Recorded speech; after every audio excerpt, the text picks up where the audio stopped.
Oh, this will definitely help rising inflation. Inflation is generally defined as the cost of things going up, and this is going to go straight at the heart of two of the biggest drivers of that, medicine costs and gas and fuel costs, and it goes straight at them. Hi there, it's WAMC News Director Ian Pickus. And on this episode of the WAMC News Podcast, our recent conversation with New York Senator Kirsten Gillibrand. Well, with the November midterms looming, it's been a busy summer in Congress, with action on the PACT Act, a gun package, monkeypox, and salvaging President Biden's economic agenda. For an update, I spoke with New York Democratic Senator Kirsten Gillibrand. What's your understanding of what will be in the package?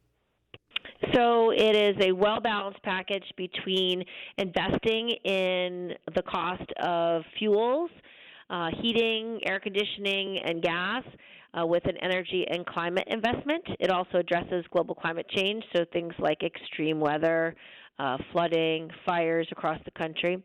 Second, it works on getting the cost of medicines down. So 5 most often used medicines by our seniors are covered. Important medicines like insulin are covered, and it gets those prices down because those drug companies have been raising prices every year for no reason.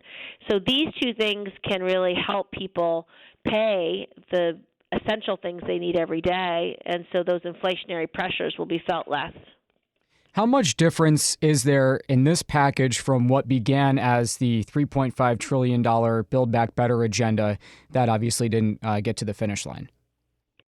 So the areas that were left out of this negotiation were child care issues like paid leave, affordable daycare, and universal pre-K, and issues of housing, making sure our housing's more affordable. Those two pieces were very, very important, but were not ones that we had consensus on. So we're moving forward with the two that we do have consensus on, and these are very valuable and will really help people afford all their bills and to be able to provide for their families. Now, in order to secure Senator Sinema's support, it's reported that a measure to apply the carried interest tax had been stripped out of the package. Your colleague from Vermont, Bernie Sanders, has criticized it as being too modest of a bill. What do you say to worries that it's been pared down too much? So she flipped that tax provision for a different tax provision. She put on a 1% excise tax on stock buybacks. That was also a good thing, a good way to pay for this, since a lot of companies have spent a lot of money we've given them through all these recovery acts to do stock buybacks, which really only help the people who own the stock, mostly like the CEO and the people who work there, but also tending to be more wealthy people. So that is a good excise tax that raises much more than the carried interest did. And then she wanted a few more investments in drought resiliency, very important for her state of Arizona, and a couple of other small provisions. So at the end of the day, I would have supported the bill as written, but these changes are fine too, and I'll support the bill with these changes. And are you confident that this bill will address America's issue with rising inflation right now? Oh, this will definitely help rising inflation. Inflation is generally defined as the cost of things going up, and this is going to go straight at the heart of two of the biggest drivers of that, medicine costs and gas and fuel costs, and it goes straight at them. Also, 126 of our nation's top economists wrote a letter to congressional leadership telling us that this will fight inflation and lower the cost for American families, while setting the stage for strong, stable, broadly shared long-term economic growth. And then on top of that, numerous independent, nonpartisan budget analysts have also looked at the bill and said that this invests in critical areas like energy and healthcare and shores up our nation's tax system, all in the name of fighting inflation. So that's good. And that letter included 7 Nobel Prize winners and 2 former Treasury secretaries. So a lot of smart people said this is going to help the economy and fight inflation. Well, you've got to keep all 50 Democrats and the vice president's tie-breaking vote together. How confident are you that this will pass? I am very confident that this will pass. We have consensus. We've built it over many, many long months, and everybody knows these are the right investments right now to make for the American people, and I'm really proud to be part of this group. What did you think of the July jobs report? It's amazing. It's so good. To have over 500,000 new jobs in July is fantastic. That's added to the over 350,000 jobs in June. And it really shows that the money we put into the economy through the Recovery Act did make a difference. It helped people who are unemployed rebuild their businesses, be able to get new jobs, to help existing businesses expand and employ more people. It just worked, and it was necessary because otherwise America would have fallen off the face of a cliff. We had to rebuild after 2.5 years of COVID, which kept people at home, kept people out of work, kept kids home from school. Many people lost their lives. Many people lost loved ones. Many people lost their businesses. We needed to do something, and that's what President Biden did, and that's why jobs are growing. What about the politics of the economy? You hear in public polls that Americans are largely dissatisfied with the economy. They're worried about rising inflation, and yet the jobs numbers, more than doubled expectations for July. How do you make sense of where we are right now, especially given the fact that these midterms are coming up? People are anxious and angry and exhausted. COVID for 3 years has not been helpful. It's been very harmful. And people have really suffered. And so we're just not back on our feet all the way. And I can tell it anytime I'm in the country, anywhere in our state, people are anxious. And they're going to blame somebody, so they blame the people in charge. I think when people have a chance to really understand what President Biden has done, signing this great investment on chip manufacturing and advanced manufacturing, the infrastructure bill that's going to rebuild roads and bridges and sewers and hospitals and airports, like that matters. Finding bipartisanship on guns, like these are big accomplishments. And it's just that people are tired and exhausted, and I understand. I feel tired and exhausted too. And it's just hard. A worldwide pandemic is something none of us have ever lived through before. It's not easy, and it's really affected people's mental health. It's affected people's ability to feel secure. It's affected the inner workings of almost every family's lives. And so I'm not surprised they're angry still. They're going to be angry for a while. It's hard to recover. But all of these investments we're making are ones that help people get a job, get a home, keep their kids safe, keep their kids fed. And those are all the essentials. It's all about access to health care, good education, and jobs. And if we keep fighting on those main things, that is what the people want, and they will ultimately, I think, recognize the great work President Biden's done and the Democratic majority. Ultimately, meaning this November or down the road from then? I'm hoping by this November. You don't know. We don't know. Things sometimes take longer than they should. But they're also upset about our radically right Supreme Court that just took away the right to privacy for 50% of the American population, which is really upsetting. And these very right-wing legislatures around the country are doubling down and trying to abrogate women's right to travel, to receive medicine in the mail, privacy to the mail, privacy to their communications, privacy to their emails. That is further outrage. So we are no longer full citizens in a lot of states. And so a lot of people are upset about that too, and they're going to come out to vote. So we have a shot of prevailing in these elections because we stand on the side of the right to privacy, and we stand on the right side of freedom. This Supreme Court decision and all the senators who support it are denying women the right to privacy, the right to freedom, and the right to liberty. Were you heartened by the results in the Kansas referendum from a few days ago? Yes, the Kansas referendum was the first chance that any voter got to vote on whether they approved or disapproved of the Dobbs decision. It was overwhelming. Kansas is a red state, so you can see this is not a partisan issue. It's a human rights issue. And Kansans, just like New Yorkers, believe in life, liberty, and pursuit of happiness for all Americans. And you cannot abridge that right just for women. It's an outrage, and I hope New Yorkers understand the full weight of what Alito's decision said. It was not about a medical procedure. It was literally about the right to privacy, and they said the right to privacy does not exist for women's health care. It's shocking, and so we have to fight back because it's just going to mean young women in New York can't go to school in southern states. It's going to mean young women in New York, if they did go to school in a southern state, couldn't come home to go to the doctor if they had any problems. It means that women who have ectopic pregnancies or any type of miscarriage could go to jail if they sought health care. And these are all life and death moments. If they don't get health care, they die. So this is unbelievable. And I hope American voters and New Yorkers understand the full weight of what just happened to a great deal of women in America, being denied life, liberty, pursuit of happiness, being denied the right to privacy to make really intimate decisions with their doctors and their husbands and their family members. It's disgraceful. Senator Gillibrand, let me change gears and ask you about the PACT Act. This was, I think, a long-awaited legislative victory for you, although in the last days, I think this might be one of those times where the process got a lot more attention, perhaps, than the bill itself. Can you explain what the PACT Act will do?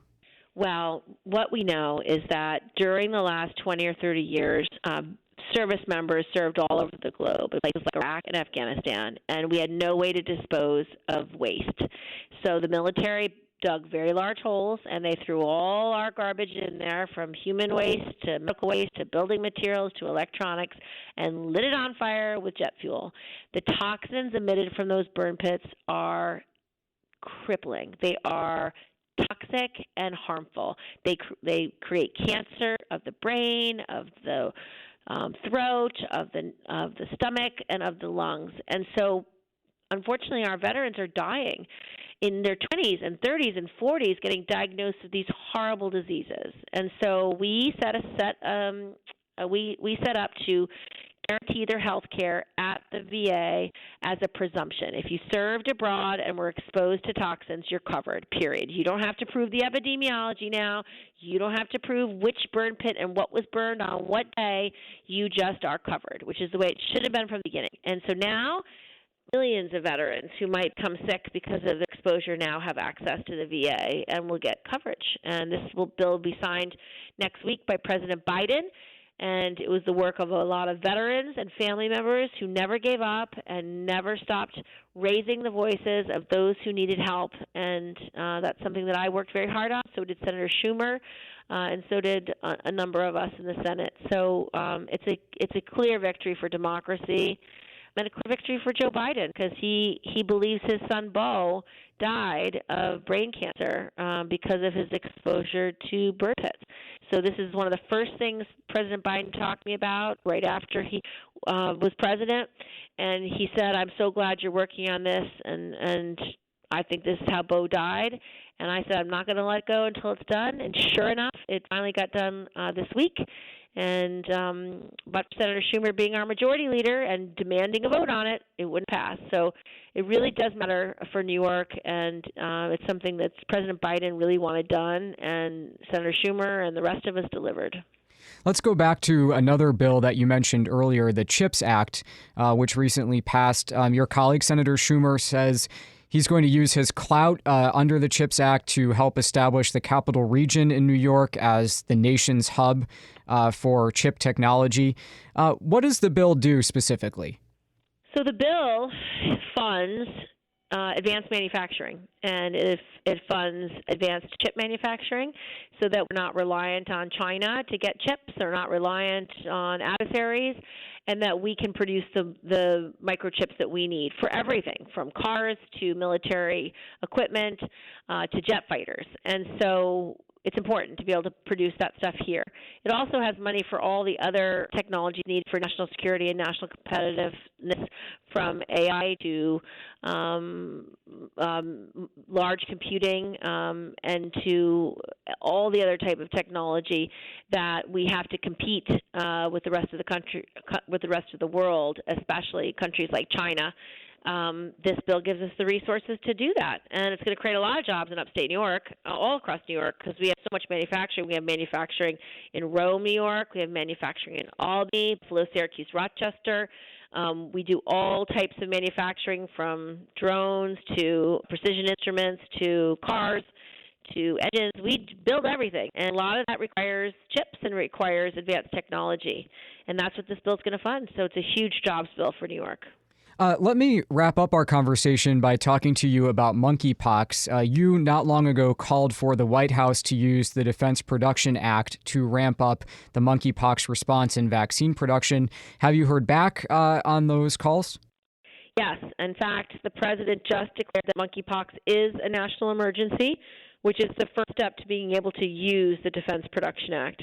And so now if he can call manufacturers to say, we want to produce these vaccines now, and that our contract will be first in line because it's a national emergency, that will get us more shots and more arms. Right now, the monkeypox is largely limited to the gay male community, but we know of at least 4 kids in New York who have it.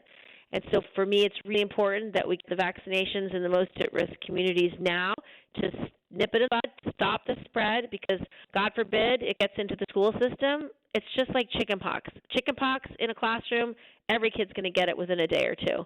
We don't want monkeypox in the classroom. And the way to stop it is more vaccines in at-risk arms now, in hopes of getting the vaccine approved for kids' use down the line. But stop it in its tracks is really what has to happen.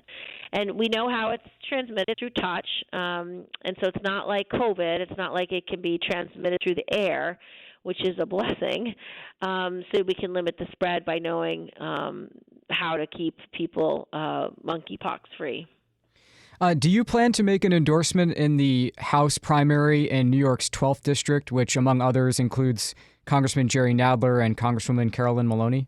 I do not, but I think they're both outstanding public servants, and I've worked with them both extensively on the 9/11 bill and many other pieces of legislation.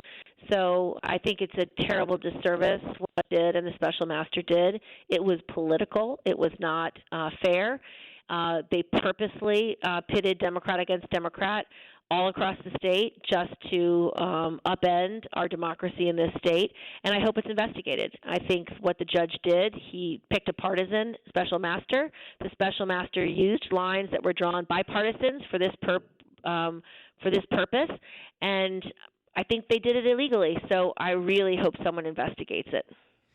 Well, it was thrown to the court ultimately because of the way the legislature handled it. I don't know. Yeah, the legislature should have never let it go that far. They should have taken the first court's recommendations to redo the lines. That was an error in judgment. They should have redid the lines, and for whatever reason, they did not. But as soon as the court, one judge who was a Republican judge, handed it over to a Republican special master to draw the lines where he used Republican maps that were pre-drawn and pre-arranged.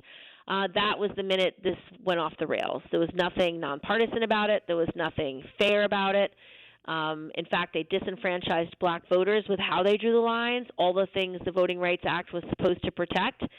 So there's failure all around. The first failure was how it was set up, which the governor at the time thought was wise, which ultimately was not. And the second mistake was not redoing the lines when the court asked them to do. And then the third problem is that they did it in a partisan way, which I think is illegal, and I hope someone investigates. Okay, last thing. Do you want to see President Biden run for re-election? I do. I think he's doing a great job, and I know the country's angry and upset and exhausted and isn't prepared to give him credit yet, but to have the unemployment rate be at 3.5% is amazing. To have 500,000 jobs created this month alone is amazing. And all the good stuff we've gotten done, from the infrastructure bill, which is going to create lots of jobs, the CHIPS Act, the bipartisan gun bill, all of that matters, and he's doing all the things that are necessary to get this country back on its feet after 3 long years of COVID. So I think he's doing a great job. I think he's our best candidate, and I intend to support him. Senator Kirsten Gillibrand is a Democrat from New York.